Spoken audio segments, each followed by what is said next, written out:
요한복음 마지막 시간입니다. 우리가 지난 시간까지는 요한복음의 특징을 여러 가지로 짚어봤죠.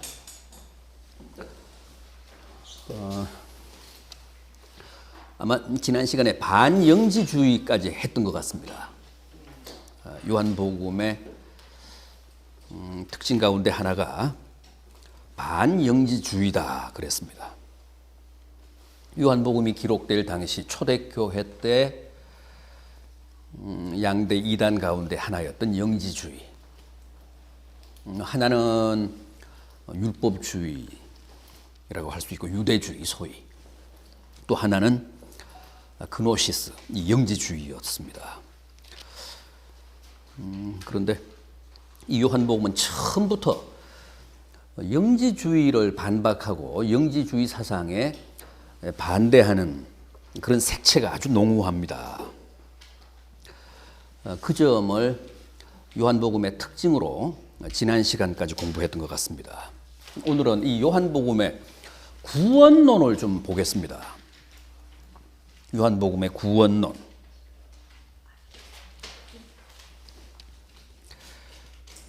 요한복음이 말씀하는 구원 어떤 겁니까? 이 요한복음에는 여러 가지 용어들이 많이 나오는데 특히 여러분들이 요한복음을 주의 깊게 이렇게 보시면 생명이라는 말 많이 나옵니다. 생명, 또 영생, 구원.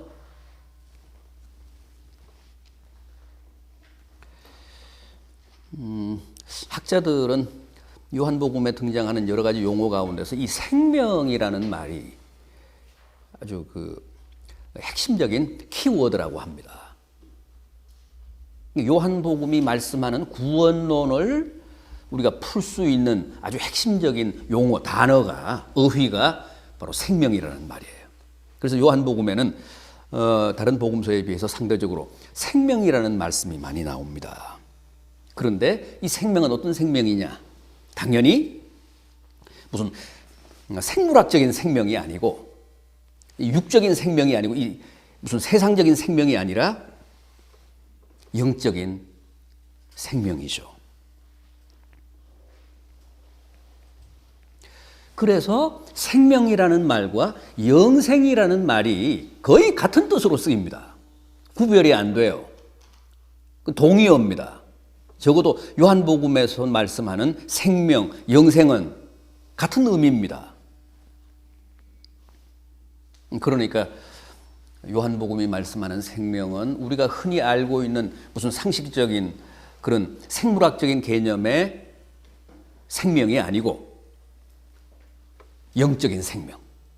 그래서 영생이라는 말과 구분 없이 쓰이고 있습니다.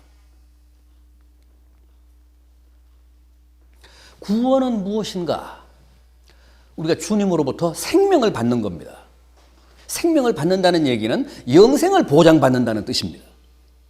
그게 요한복음이 말씀하는 구원이에요. 요한복음을 쭉 보시다가 보면 생명, 영생, 구원이 그 한 문장 안에서 거의 구분 없이 이렇게 자유롭게 사용이 됩니다. 우리가 잘 아는 요한복음 3장 16절, 17절 한번 보죠. 이 요한복음 3장 16절 모르면 간첩이잖아요. 그 신자가 아니잖아. 우리가 저 주일학교 때부터, 유치부 때부터 암기하고 배운 말씀이니까. 그 유명한 요한복음 3장 16절 한번 보겠습니다. 하나님이 세상을 이처럼 사랑하사 독생자를 주셨으니 이는 그를 믿는 자마다 멸망하지 않고 무엇을 얻게 하려 하심이라? 영생. 영생. 그러니까 영생이라는 말씀이 구원이라는 말과 같은 의미로 쓰이는 거예요. 그 이어지는 17절 보십시오. 하나님이 그 아들을 세상에 보내신 것은 세상을 심판하려 하심이 아니요 그로 말미암아 세상이 무엇을 받게 하기 위해서? 구원요. 그러니까 영생이라는 말과 구원이라는 말이 같은 의미로 쓰이는 거예요. 구분이 안 돼요. 10장으로도 한번 가보죠. 10장 9절 10절. 요한복음 10장 9절 10절. 내가 문이니 누구든지 나로 말미암아 들어가면 구원을 받고 또는 들어가며 나오며 꼴을 얻으리라. 도둑이 오는 것은 도둑질하고 죽이고 멸망시키려는 것뿐이요 내가 온 것은 양으로 생명을 얻게 하고 더 풍성하게 얻게 하려는 것이라. 그러니까 9절에서는 구원이라고 했는데 10절에서는요 생명이라고 했잖아요. 생명을 얻게 하고 더 풍성하게 얻게 하기 위해서다. 그러니까 구원이라는 말과 생명이라는 말이 구분 없이 쓰이고 있어요. 같은 개념으로 쓰이고 있습니다. 아까 16절, 17절에서는 구원이라는 말이 영생이라는 말과 구원이라는 말로 구분 없이 쓰였듯이 이렇게 요한복음에는 도처에서 생명, 영생, 구원이 같은 의미로 동의어로 구분 없이 사용이 되고 있습니다. 이 요한복음의 기록 목적이 어디 나오죠? 20장에 나오잖아요. 20장 31절. 이 요한복음의 기록 목적이 20장 31절에 나옵니다. 20장 제일 마지막 절에 나옵니다. 한번 보십시오. 오직 이것을 기록함은, 이 요한복음을 기록함은 너희로 예수께서 하나님의 아들 그리스도이심을 믿게 하려 하며 또 너희로 믿고 그 이름을 힘입어 생명을 얻게 하려 함이니라. 그러니까 여기다가 여러분들이 영생을 넣어도 상관없어요. 이 생명을 지우고 영생이라고 쓰셔도 되고 또 영생을 지우고 구원이라고 쓰셔도 합당해요. 생명을 얻게 하려 함이라. 예수 그리스도를 통해서 생명을 얻게 하기 위한 목적으로 이 요한복음을 기록했다는 거예요.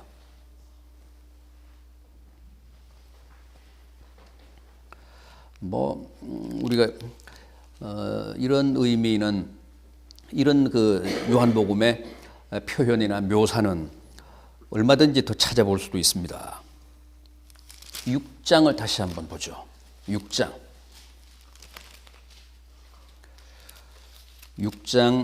51절. 6장 51절.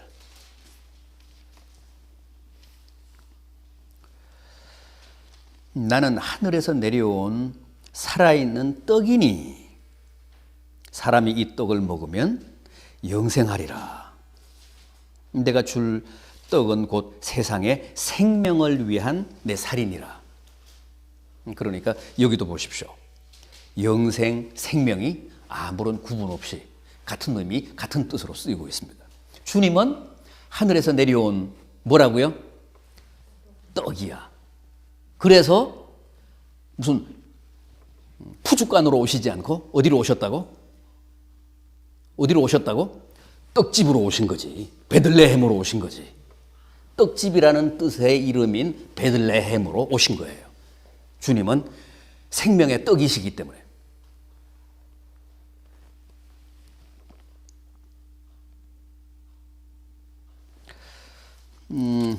또 6장 넘긴 김에 53절, 54절도 보십시오. 이 6장 53절, 54절.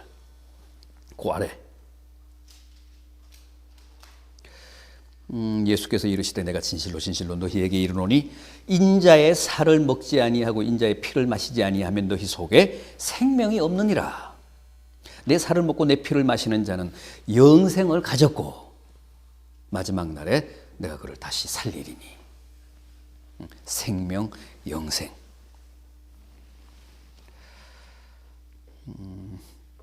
그래서 요한복음이 강조하는 것은 생명입니다. 생명. 생명이 곧 영생이고 또 요한복음이 말씀하는 궁극적인 구원이라는 거예요. 그런데 이 요한복음은, 이 요한복음의 저자 요한은 이 생명, 영생, 구원을 하나님 나라에 들어가는 것이라고 이해를 했어요. 사실 이 요한복음에는 하나님 나라 혹은 하나님의 왕국이라는 말이 별로 안 나와요. 그저 한 서너 번 나와요. 뭐 3장 3절이라든가 3장 5절이라든가 또 18장 36절 같은데 하나님의 나라, 하나님의 나라, 하나님의 왕국 이런 말이 그저 몇 번만 나옵니다. 공간복음서에는 많이 나오잖아요. 마태, 마가, 누가복음에는 하나님의 나라라는 표현이 많이 나옵니다. 그런데 이 요한복음은 상대적으로 공간복음에 비해서 하나님의 나라라는 표현이 흔치가 않습니다. 왜 그랬을까? 이 요한은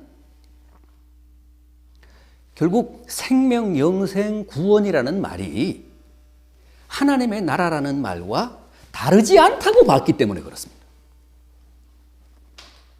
그래서 하나님 나라라는 말 대신 혹은 하나님의 왕국이라는 표현 대신에 영생 혹은 구원을 쓴 거예요. 왜냐하면 그게 결국 이 요한에게 있어서는 같은 의미니까, 같은 뜻이니까 굳이 하나님의 나라, 하나님의 왕국이라고 쓸 이유가 없었던 거예요. 생명, 영생, 구원이라는 것이 결국은 하나님 나라에 들어가는 것을 뜻하니까.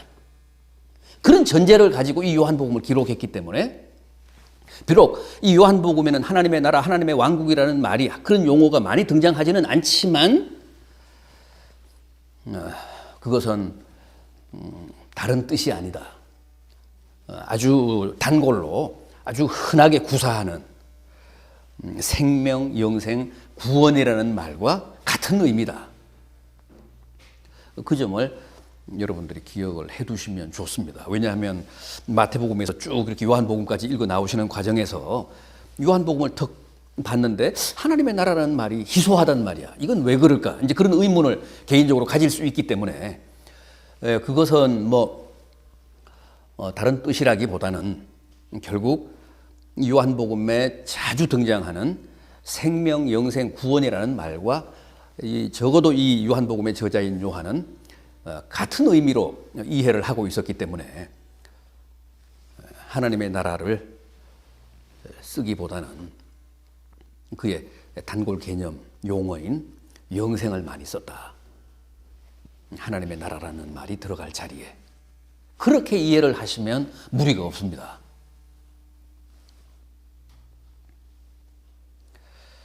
예를 들어서 그 마가복음을 한번 보죠. 마가복음과 한번 비교를 한번 해보겠습니다. 마가복음 9장으로 가보죠.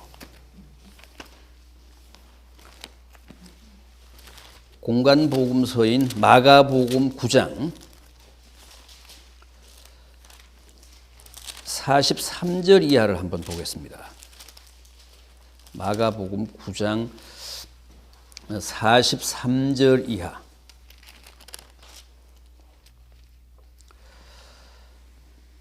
이렇습니다. 제가 읽겠습니다.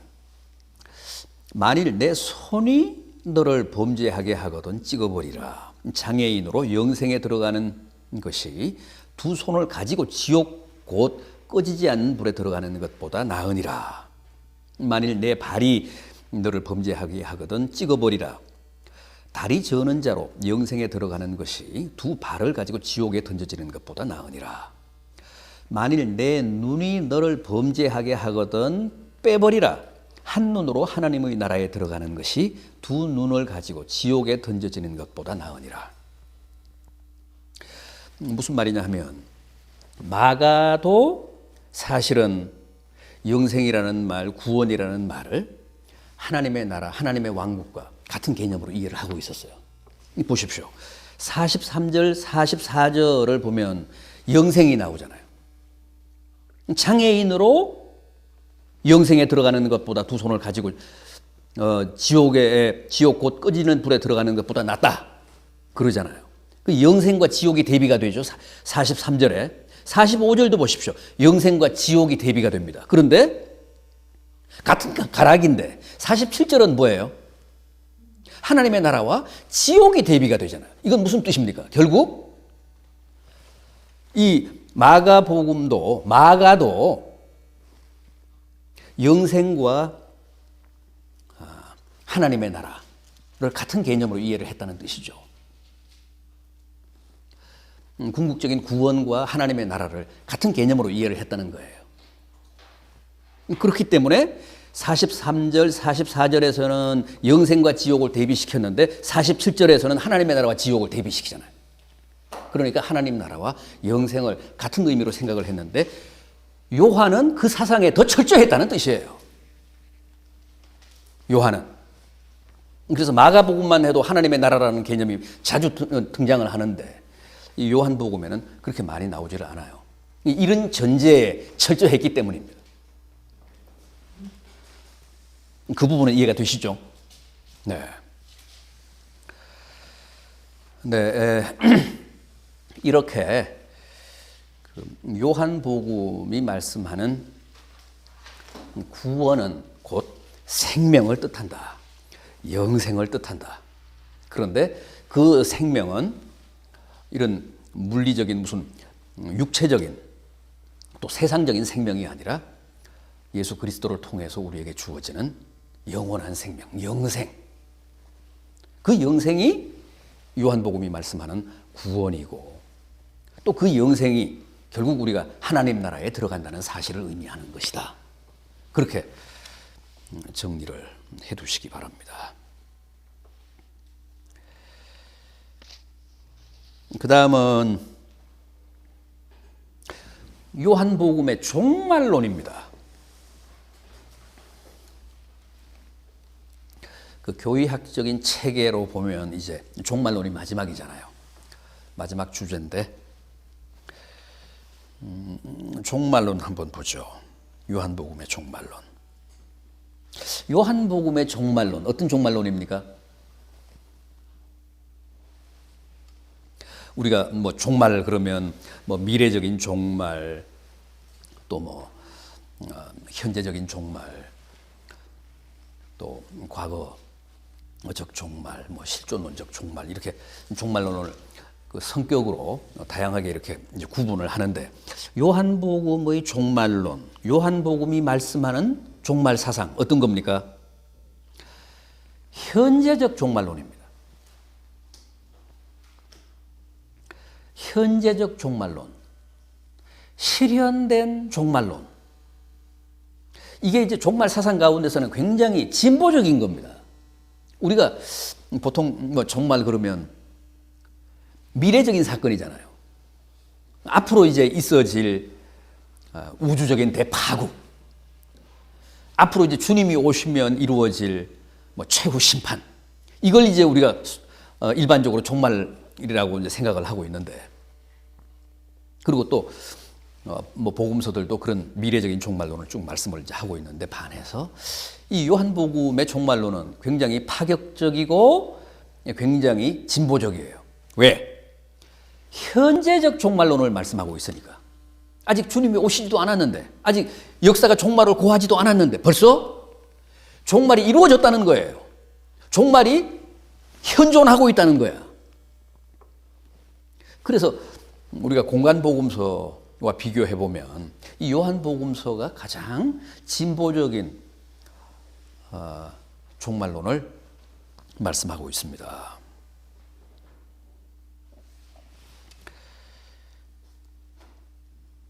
우선 요한복음 3장 18절 한번 보죠. 3장 18절.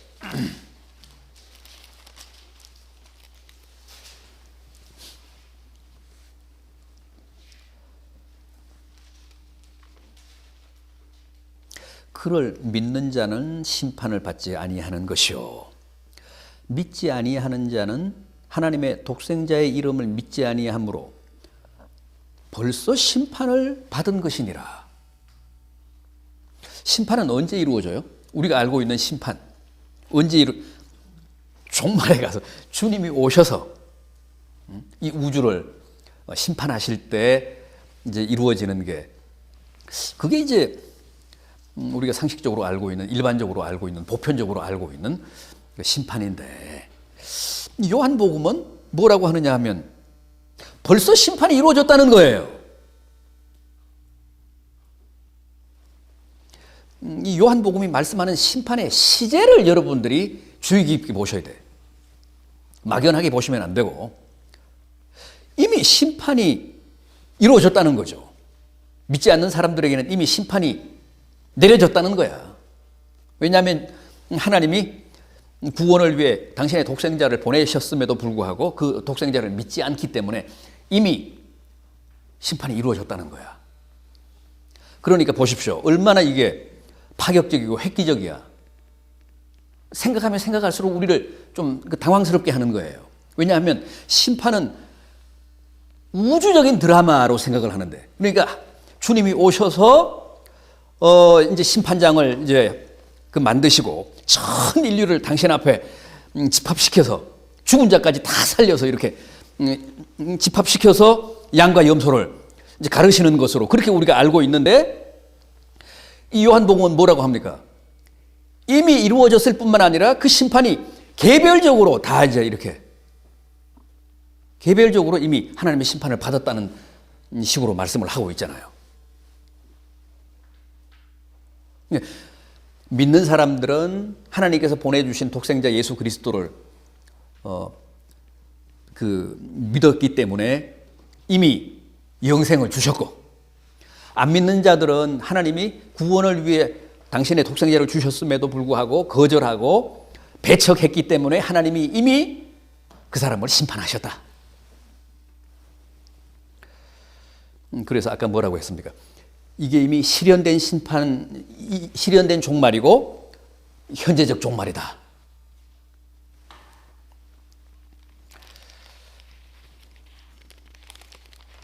5장도 보죠. 5장 24절, 25절. 거의 같은 의미의 말씀인데, 5장 24절, 25절. 내가 진실로 진실로 너희에게 이르노니 내 말을 듣고 또 나 보내신 이를 믿는 자는 영생을 얻었고 심판에 이르지 아니하나니 사망에서 생명으로 옮겼느니라. 진실로 진실로 너희에게 이르노니 죽은 자들이 하나님의 아들의 음성을 들을 때가 오나니 곧 이때라. 듣는 자는 살아나리라. 24절, 25절 그 시제를 보십시오. 다 과거고 현재예요. 이 종말을 지금 심판을 말씀하는데 과거고 현재입니다. 여기 보시면 내 말을 듣고 또 나 보내신 이를 믿는 자는 영생을 얻었다는 거야. 그래서 심판에 이르지 아니하나니 사망에서 생명으로 옮겼느니라. 옮겨졌다. 사망에서 생명으로 옮겨졌다. 또 너희에게 이르노니 죽은 자들이 하나님의 아들의 음성을 들을 때가 오나니 곧 이때라. 지금이라. 장차 이루어질 그 미래적 사건이 아니라는 거예요. 듣는 자는 살아나리라. 현재적으로 살아난다는 거예요.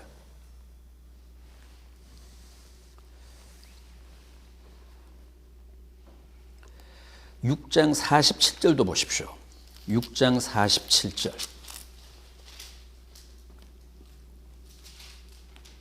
진실로 진실로 너희에게 이르노니 믿는 자는 영생을 가졌나니.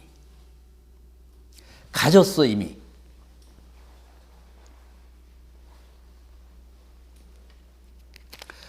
11장으로도 갑니다. 11장 24절. 11장 24절.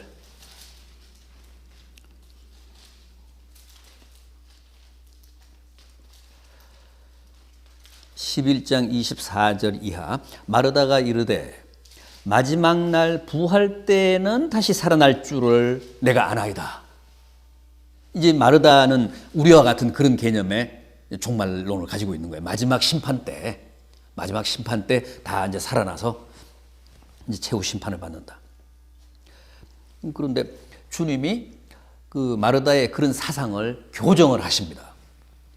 예수께서 이르시되 나는 부활이요 생명이니 나를 믿는 자는 죽어도 살겠고 무릇 살아서 나를 믿는 자는 영원히 죽지 아니하리니 이것을 내가 믿느냐. 이건 지금 현재적이에요. 마지막 때가 아니다. 이미 나는 부활이고 생명이기 때문에 여기에서 나를 믿는 자는 죽어도 살고 살아서 나를 믿으면 영원히 죽지 않는다. 다 시제가 현재입니다.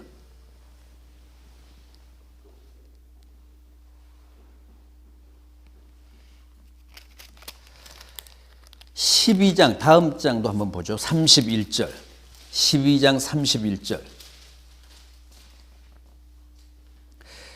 이제 이 세상에 대한 심판이 이르렀으니 이 세상의 임금이 쫓겨나리라. 이제라는 말은 현재, 지금 심판이 이제 이르렀다는 거예요.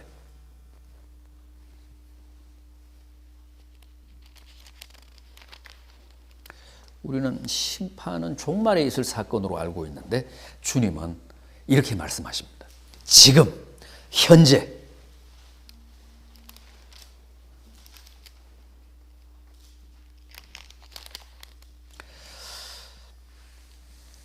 이렇게 요한에게 있어서 중요한 사상이 바로 현재적이라는 것. 영생, 구원, 심판 이런 게 다 요한에게 있어서는 현재적입니다.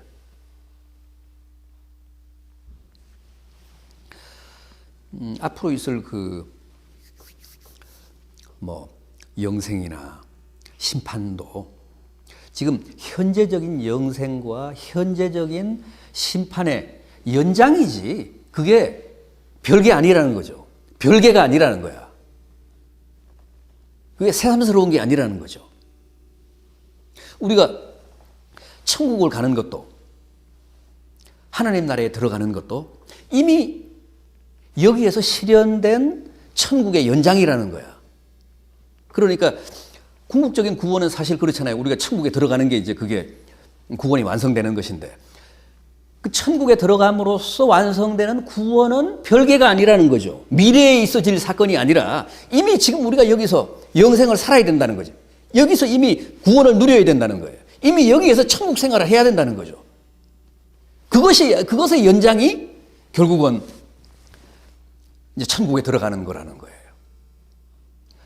그러니까 현재적인 구원과 미래적인 구원, 현재적인 영생과 미래적인 영생, 또 현재적인 심판과 미래적인 심판이 별개가 아니고 연장선상에 있다는 거죠. 이게 이제 중요한 개념이에요. 우리는 죽어서 천국에 감으로써 비로소 영생에 들어가고 이제 구원이 이제 완성되고 비로소 이제 천국 생활을 하게 되고 그렇게 이제 생각을 하고 그렇게 이해를 하는데 반해서 요한은 그게 아니라는 거죠. 현재적 구원은 없는 미래적 구원은 없다는 뜻이에요. 그러니까 현재적 영생과 미래적인 영생이 별개가 아니라는 거예요. 이미 우리가 여기에서 천국 생활을 해야 된다는 거야.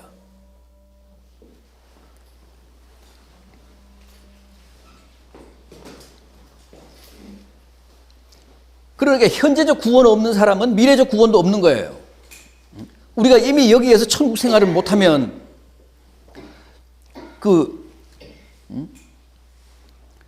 천국에 가서 우리가 훗날 천국 가서 누릴 그런 영생도 없다는 뜻이죠.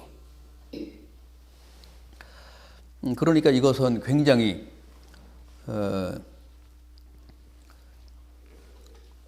중요하고 또 영생이나 구원이나 이 천국 개념의 본질을 우리에게 말씀하는 것이기 때문에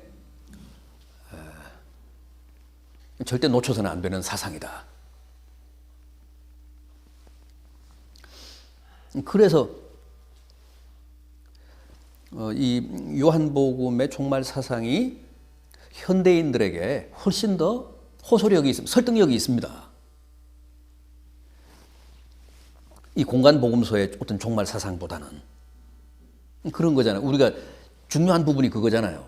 우리가 지금 이미 여기에서 천국 생활을 해야 된다는 말이죠. 천국이라는 게 다른 게 아니잖아요. 주님을 모시고 주님의 분부대로 주님의 명령대로 살면 그게 천국이잖아요. 우리 안에 성령을 모시고 성령과 끊임없이 영적인 교감을 나누며 살면 그게 천국이잖아요. 다만 뭐 100%, 120%는 천국 생활을 못 즐기지. 왜? 환경적인 요인 때문에. 이 땅은 완전하지가 않아. 정말 우리 믿는 사람들이 천국 생활을 100%, 120% 하기에는 여건이 좋지 않아. 그러나 본질은 우리가 훗날 천국에 가가지고 완벽하고 완전한 그런 환경이나 조건 속에서 누리는 천국 생활과 다를 바가 없어. 본질은. 왜냐하면 거기서도 우리가 주님을 모시고 한 가족으로 이제 그렇게 사는 것이고, 여기서도 우리 안에 우리가 주님을 모시고 살면, 그리고 주님의 뜻에 순종하며 항상 주님을 기쁘시게 하고 살면 그게 이제 무슨 뭐 궁궐이든 초막이든 그게 천국이란 말이죠. 그런 생활을 하다가 죽음이라고 하는 관문을 통해서 보다 이제 완전한 환경으로 들어가서 좀 더 완전하고도 완벽한 천국 생활을 한다는 것 뿐이지, 본질에 있어서는 이 땅에서 우리가 누리는 천국 생활과 앞으로 저 세상에 가서 누릴 천국 생활이 차이가 없다는 거죠. 그 요한복음이 지금 말씀하는 게 바로 그거예요. 이미 우리가 여기에서 구원받아야 되고, 이미 여기에서 영생을 즐겨야 되고, 이미 여기에서 천국 생활을 해야 훗날 누릴 구원도 있고 영생도 있고 천국도 있다는 거예요. 그래서 요한복음은 미래적인 천국이나 무슨 미래적인 이런 종말보다는 현재적인 종말을 강조하는 거예요. 이게 중요해. 그래서 신학적으로, 교리적으로 굉장히 진보된 사상이에요, 이건.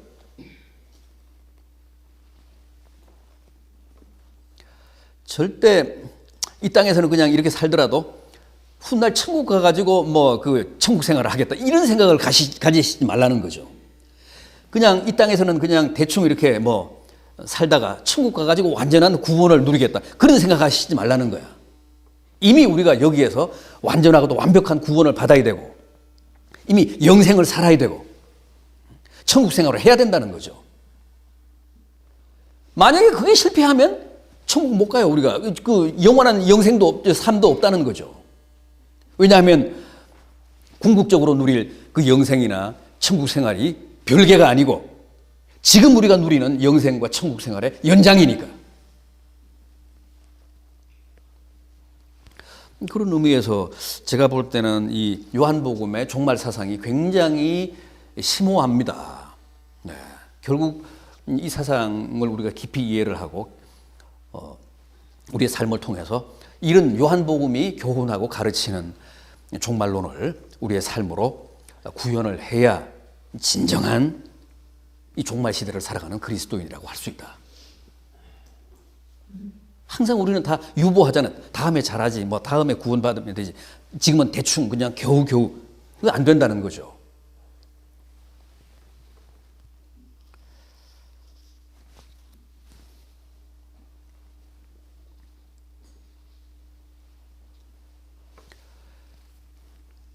시간 조금 더 있습니까? 한 테마 하나만 남았는데. 네.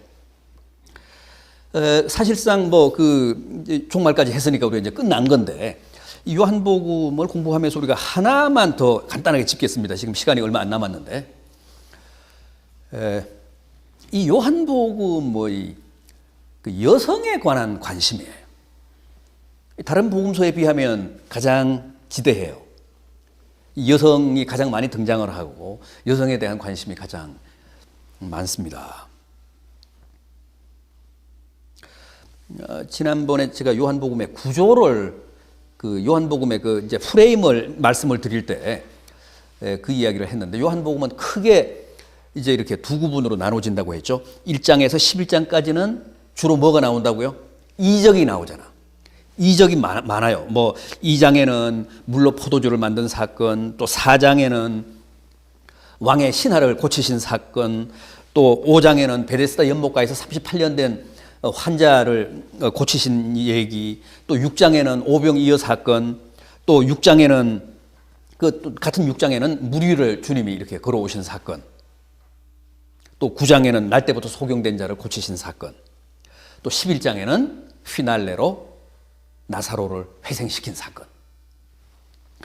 이게 이제 1장에서 11장까지 나옵니다. 이 표적, 이적으로 이렇게 편집이 되어 있어요. 그 다음에 12장부터 마지막 21장까지는 순환 기사입니다. 예수님의 그 순환 당하신 얘기. 그렇게 해서 이제 두 토막으로 이게 획정을 할 수 있습니다. 구분을 할 수 있습니다. 그런데 이 양 단원이 다 여성으로 시작해서 여성으로 끝납니다. 그게 아주 중요한 특징이에요. 보십시오. 물을 포도주로 만든 사건에는 누가 나옵니까? 예수님의 모친인 마리아가 나오잖아요. 마리아가 결정적인 역할을 하잖아요. 결국 마리아의 믿음이 그 예수님의 공생의 첫 기적을 관철하잖아요. 여자여, 내가 그 사건과 무슨 상관이 있나이까? 내 때가 아직 이르지 않았습니다. 그럼에도 불구하고 후퇴하지 않고 철회하지 않고 끝까지 주님에 대한 기대를 관철함으로써 결국 그 기적을 이루십니다. 또 마지막 그 11장에 나오는 나사로의 그 회생, 거기에는 누가 등장한다고요? 마르다와 마리아, 그 나사로의 두 자매가 등장을 해서 또 결정적인 역할을 하잖아요. 나사로를 살리는 데 있어서. 그 다음에 12장부터 마지막 21장까지라고 그랬죠. 거기에도 보면 여성으로 시작해서 여성으로 끝나요. 12장에는 누가 나와요? 마리아가 나오잖아요. 그래서 예수님 머리에 향유를 붓잖아요. 그래서 예수님의 장례를 준비합니다. 그 다음 마지막에는 누가 나옵니까? 예수님이 부활하시고 막달라 마리아를 처음 만나 주시잖아요. 그리고 그 막달라 마리아가 제자들에게 가서 예수님의 부활 사실을 고지하잖아요.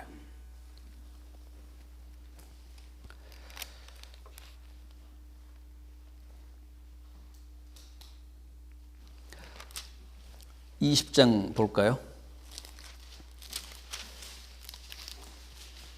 20장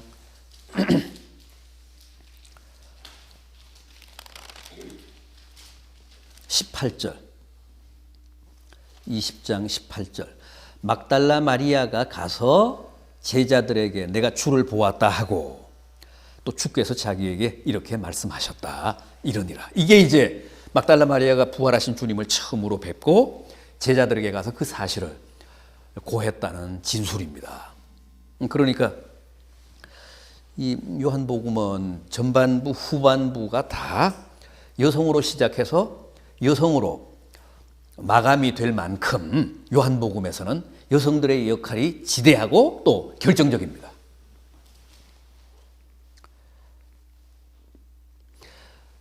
얼핏 생각해도 중요한 여성들이 많이 등장하잖아.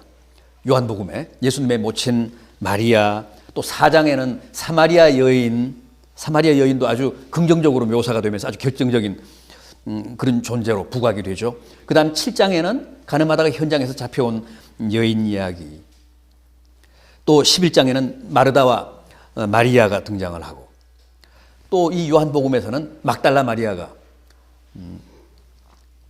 주님을 섬기면서 끝까지 결정적인 역할을 하죠. 부활하신 주님을 제일 먼저 뵙고 또 그 부활하신 주님을 제자들에게 전하는 그런 결정적인 역할을 합니다. 아주 책임적인 자리에서 꼭 필요한 역할들을 이 요한복음에서는 여성들이 다 감당을 합니다. 왜 그럴까요? 왜 공간복음서에 비해서 요한복음에서 이렇게 여성들의 역할, 여성들의 존재가 빛날까요? 돋보일까요? 그 이유가 뭐라고 생각합니까? 뭐 여러 가지가 있을 수 있겠는데, 일단 이 요한복음은 그 요한 공동체에서 생산이 됐다 그랬죠.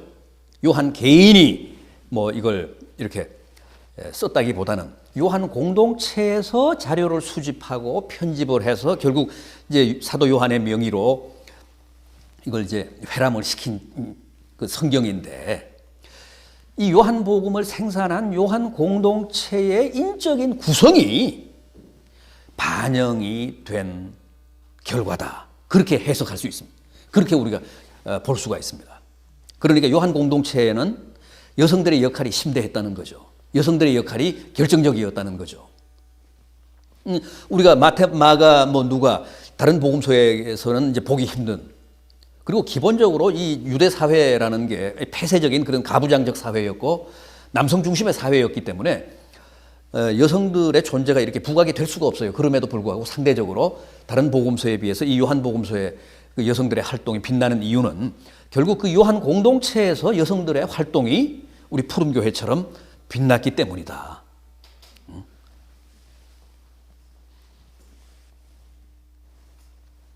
그 결과가 이렇게 복음서에, 요한 복음서에, 그 요한 공동체에서 생산한 요한 복음에 반영된 결과라고 이해를 하시는 게 맞을 것 같습니다. 여기까지입니다.